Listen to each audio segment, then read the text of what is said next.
ചേച്ചി ദേശായി ഫാമിലി വൈറലാണല്ലോ. അതെ അതെ. അതോ ഇത് മാത്രമേ ഇൻസ്റ്റയിലെ റീൽസ് മാത്രമേ കാണാറുള്ളൂ, അതോ വീണ്ടും ഒന്നേന്ന് കാണുന്ന ആരെങ്കിലും ഉണ്ടോ? അല്ല, ട്രോളൊക്കെ കാണാറുണ്ടോ? യൂട്യൂബിൽ കുറെ ട്രെൻഡിങ് ആയിക്കൊണ്ടിരിക്കണല്ലോ. കാണാറുണ്ട്, എൻജോയ് ചെയ്യാറുണ്ട്. എന്താ കാണുമ്പോൾ എന്താ തോന്നാറ്? സന്തോഷം തോന്നുന്നു. നേരത്തെ തീർന്നു പോയ സീരിയലല്ലേ, വീണ്ടും ട്രെൻഡിങ്ങിന് വന്നപ്പോൾ ഭയങ്കര സന്തോഷം. Thank you. ചേച്ചി എവിടെ നിന്ന് വരുന്നു? ചങ്ങനാശ്ശേരി? അല്ലല്ല, ഞങ്ങൾ ഇവിടെ താമസിക്കുന്നു.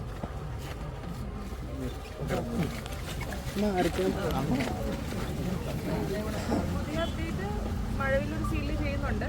പുറകെ ബാക്കി വിശേഷങ്ങൾ പറയാം.